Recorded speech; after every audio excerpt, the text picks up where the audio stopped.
Question number 1 है विच ion is essential for muscle contraction. मांसपेशियों के संकुचन के लिए कौन सा आयन आवश्यक है।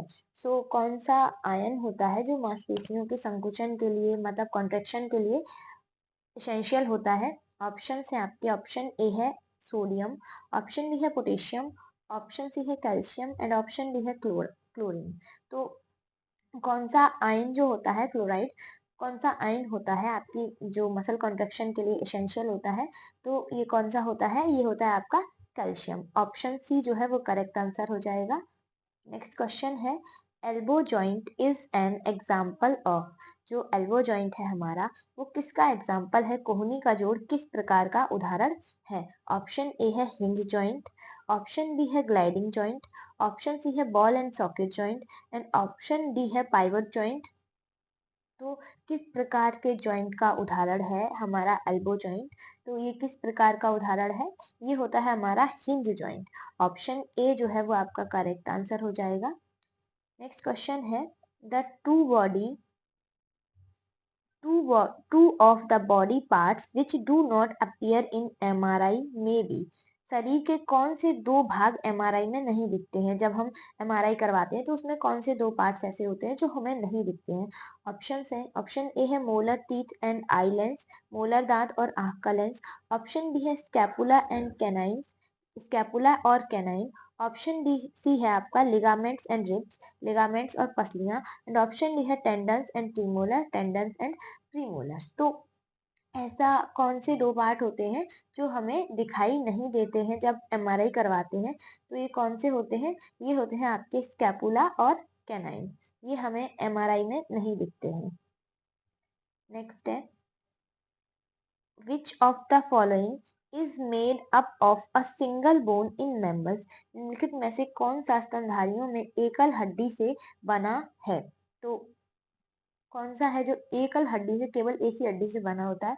ऑप्शन ए है डेंटरी, ऑप्शन बी है हायोड, ऑप्शन सी है अपर जॉ एंड ऑप्शन डी है ऑल ऑफ द एबव। तो कौन सा है जो कि केवल एक हड्डी से बना है। तो ये होता है आपका हायोड बोन जो कि आपकी गर्दन में होती है। नेक्स्ट क्वेश्चन है intercostal muscles are found attached with. Intercostal मांसपेशियां जो होती हैं वो कहाँ जुड़ी होती हैं। ऑप्शन ए है डायफ्राम, ऑप्शन बी है रिब्स, ऑप्शन रिब्स मतलब पसलियां, ऑप्शन सी है प्लूरा एंड ऑप्शन डी है लंग्स। तो जो इंटरकोस्टल मांसपेशियां होती हैं वो कहाँ जुड़ी होती हैं, वो जुड़ी होती हैं आपकी रिब्स से यानी कि पसलियों से। ऑप्शन बी जो है यहाँ पे राइट आंसर हो जाएगा। नेक्स्ट क्वेश्चन है ball and socket joint is found between. Ball और सॉकेट जोड़ किन के बीच पाया जाता है। ऑप्शन ए है रिब्स एंड वर्टिब्रल, पसलियां और रीढ़। ऑप्शन बी है femur and tibia fibula, femur और टिबियो फिबुला। ऑप्शन सी है ह्यूमरस एंड ओलिक्रेनन फोसा, ह्यूमरस और ओलिक्रेनन फोसा।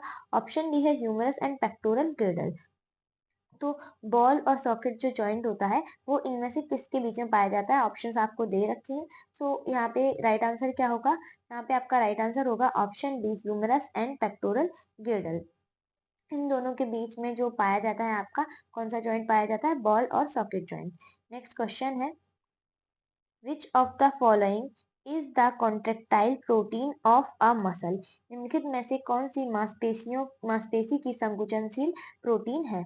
ऑप्शन है आपके, ऑप्शन ए है मायोसिन, ऑप्शन बी है ट्रोपोमायोसिन, ऑप्शन सी है एक्टिन एंड ऑप्शन डी है ट्यूबुलिन। तो जो कॉन्ट्रेक्टाइल प्रोटीन होती है मसल की कौन सी होती है, ये होती है आपकी मायोसिन। ऑप्शन ए जो है वो आपका करेक्ट आंसर हो जाएगा, मायोसिन। नेक्स्ट क्वेश्चन है मायोफाइब्रिल किससे बने होते हैं। Microfibrils are made up of. Option A है myosin and actin, option B है myosin and troponin, option C है actin and tropomyosin and option D है ऑल द एबव कंपोनेंट। जो ट्रोपोमायोसिन है वो किसके बने होते हैं, तो ये बने होते हैं एक्टिन और ट्रोपोमायोसिन के। ऑप्शन सी जो है वो आपका करेक्ट आंसर हो जाएगा। नेक्स्ट क्वेश्चन है आपका Which of the following is the correct matching of three items and their grouping category। निम्नलिखित में से कौन सा तीन वस्तुओं का सही मिलान और उनकी समूह श्रेणी है। ऑप्शंस ए है ilium, ischium, pubis, coxal bones of pelvic girdle. ठीक है, वही सेम हिंदी में इधर है। नेक्स्ट है actin, myosin, rhodopsin, muscle protein. Option C है cytosine, uracil, thymine, pyrimidine. Option D है आपका मेलियस, इनकस, कॉकलिया और ईयर ऑसिकस। तो इसमें पूछा गया है कि कौन सा करेक्ट मैचिंग वाला ऑप्शन है। तो यहाँ पे कौन सा करेक्ट मैचिंग वाला ऑप्शन है, इलियम, इस्चियम। तो ऑप्शन ए जो है वो आपका करेक्ट आंसर हो जाएगा। इलियम, इस्चियम और प्यूबिस ये तीनों ही है आपकी पेल्विक गिर्डल की जो हड्डी होती है उसमें ये मिलके बनी होती है, फ्यूज होके बनी होती है। नेक्स्ट क्वेश्चन है synovial fluid is found in. Synovial fluid जो होता है वो कहाँ पाया जाता है। ऑप्शन ए है क्रेनियल कैविटी, ऑप्शन बी है स्पाइनल कैविटी, ऑप्शन सी है इमूवेबल जॉइंट्स, ऑप्शन डी है freely movable joints. Option A है, हिंदी में एक बार पढ़ रहे हैं, कपाल गुहा, ऑप्शन बी है रीढ़ की गुहा, ऑप्शन सी है अचल जोड़, और ऑप्शन डी है स्वतंत्र रूप से चलने वाले जोड़। तो जो साइनोवियल फ्लूइड है वो कहाँ पाया जाता है, ऐसे जॉइंट्स में पाया जाता है जो कि फ्रीली मूवेबल होते हैं, यानी कि ऑप्शन डी जो है वो आपका करेक्ट आंसर हो जाएगा। ऑप्शन डी स्वतंत्र रूप से चलने वाले जोड़। नेक्स्ट क्वेश्चन है आपका humerus differs from the femur in having. जो ह्यूमरस है वो फीमर से किसके आधार पे अलग है। ऑप्शन ए है सिग्मोइड नॉच, ऑप्शन बी है प्रोचेंटर, ऑप्शन सी है deltoid ridge and option D है नॉन ऑफ दीज। तो जो ह्यूमरस है वो फीमर से किस के आधार पे अलग है, तो ये किसके आधार पे अलग है, यहाँ पे आपका जो राइट आंसर होगा वो डेल्टॉइड रिज। जो ह्यूमरस है वो डेल्टॉइड रिज के आधार पे अलग है। एक सेकेंड। सो नेक्स्ट क्वेश्चन है आपका the most abundant mineral in human body.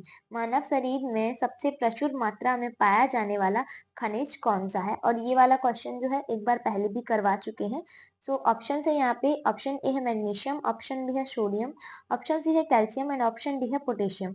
तो कौन सा मिनरल होता है जो ह्यूमन बॉडी में सबसे ज्यादा पाया जाता है, तो कौन सा मिनरल होता है, ये होता है आपका कैल्शियम। ऑप्शन सी जो है वो आपका राइट आंसर हो जाएगा। नेक्स्ट है एंकल जॉइंट इज। जो एंकल जॉइंट है, टखने का जॉइंट जो होता है वो क्या है।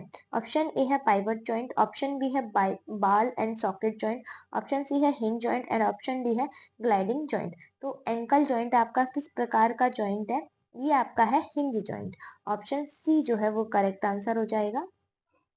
नेक्स्ट क्वेश्चन की ओर बढ़ते हैं।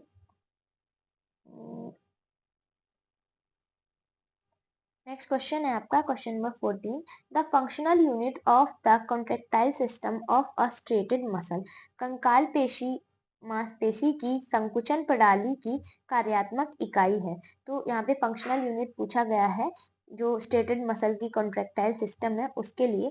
सो ऑप्शन ए है सार्कोमियर, ऑप्शन बी है जेड बैंड, ऑप्शन सी है सार्कोसोम एंड ऑप्शन डी है मायोफाइब्रिस। तो जो फंक्शनल यूनिट होती है कॉन्ट्रेक्टाइल सिस्टम की स्ट्रेटेड मसल्स के लिए वो क्या होती है, वो होती है आपकी सार्कोमियर। ऑप्शन ए जो है वो करेक्ट आंसर हो जाएगा।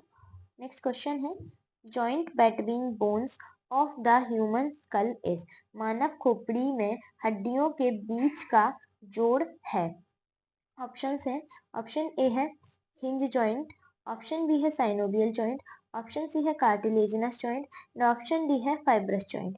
हिंदी में हिंज जॉइंट, साइनोवियल जॉइंट, उपास्थि जोड़ एंड रेशेदार जोड़। तो जो बोन सॉरी ह्यूमन स्कल है उसमें जो बोन्स होती हैं वो कौन से जॉइंट से मतलब अटैच होती हैं, जुड़ी होती हैं।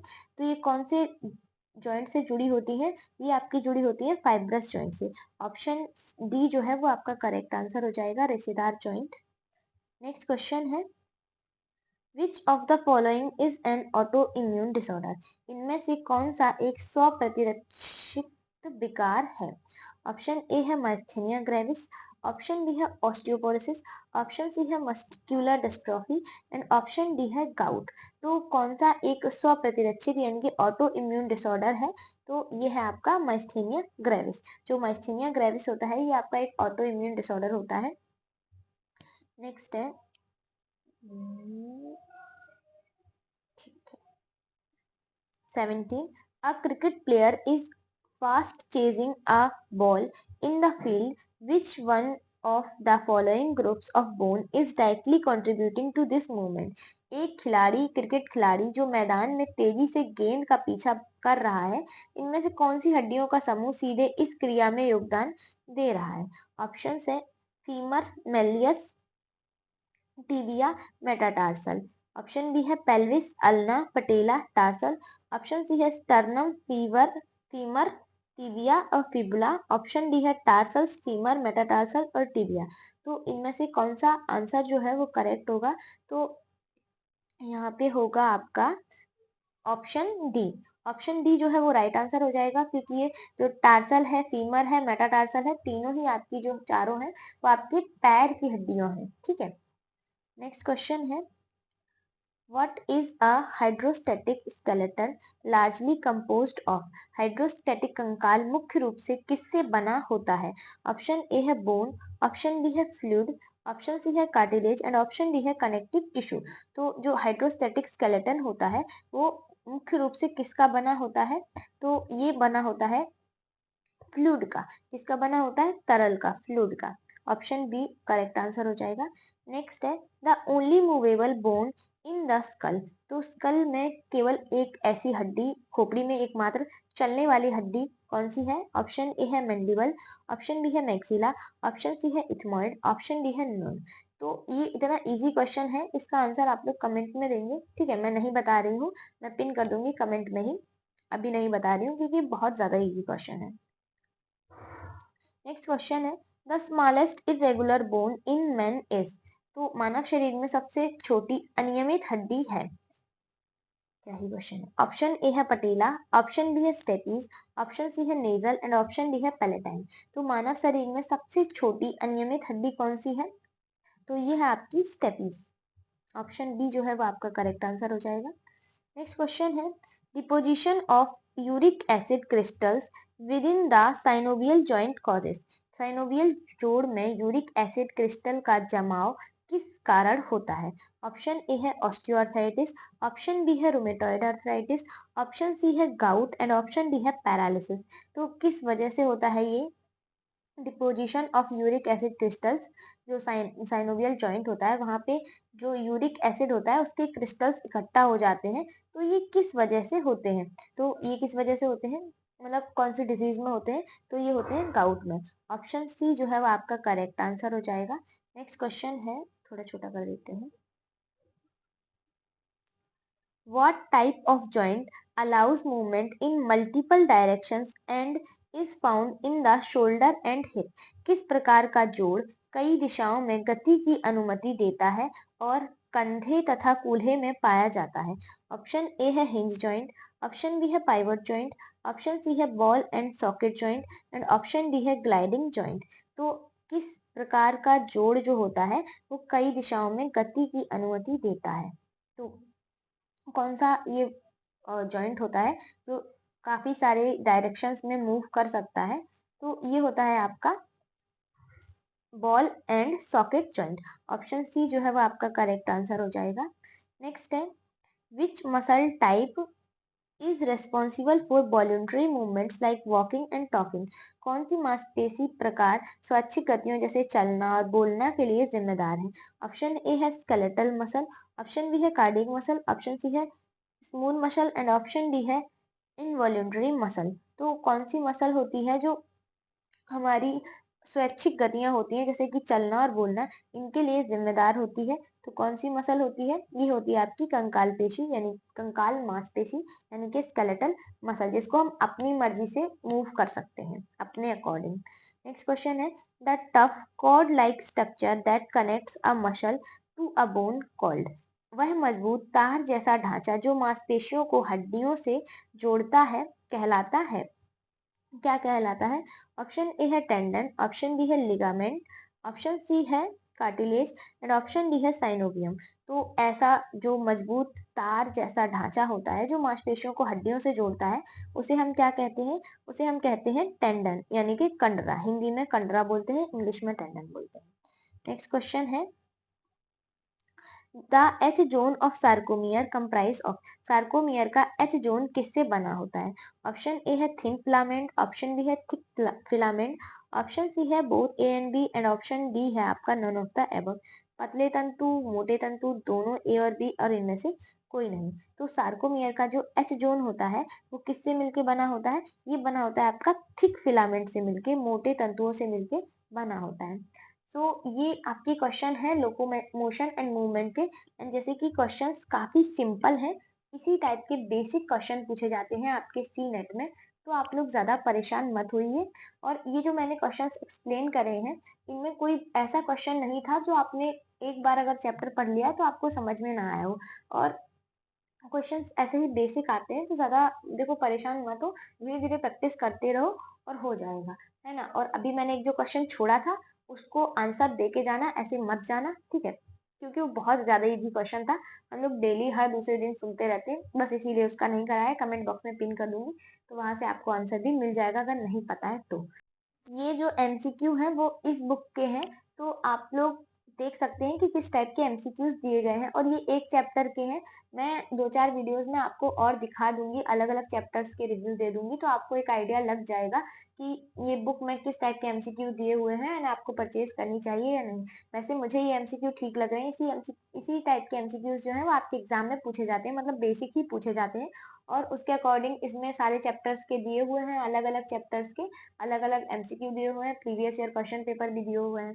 तो अभी क्या है कि आपके क्वेश्चन पेपर में थोड़ा सा चेंज आया है, उसमें क्वेश्चंस उतने ही रहेंगे, मतलब परसेंटेज क्वेश्चंस का उतना ही रहेगा, बस क्वेश्चंस को कम कर दिया है। पहले आपका 200 क्वेश्चंस पूछे जाते थे, अभी आपके केवल 120 क्वेश्चंस आएंगे, और जिसमें आपके 24 क्वेश्चन ईच सब्जेक्ट के आएंगे। बस यही अंतर है। और इसमें जो पीवाई क्यू दिए हैं वो आपके पीवाई क्यू के अकॉर्डिंग दिए हुए हैं, और जो मॉडल पेपर दिया हुआ है वो लास्ट ईयर के पेपर पैटर्न के अकॉर्डिंग दिया है। बस क्वेश्चंस थोड़े ज्यादा है, बाकी सारी चीजें सेम है, तो आप लोग देख सकते हैं, ठीक है। ठीक। और इस वीडियो में जो भी मैंने एक्सप्लेन किया, अगर उसमें से कोई भी चीज समझ में नहीं आई है तो कमेंट बॉक्स में मेंशन कर देना। बाकी आज की वीडियो के लिए इतना ही है, मिलते हैं नेक्स्ट वीडियो में, बाय बाय।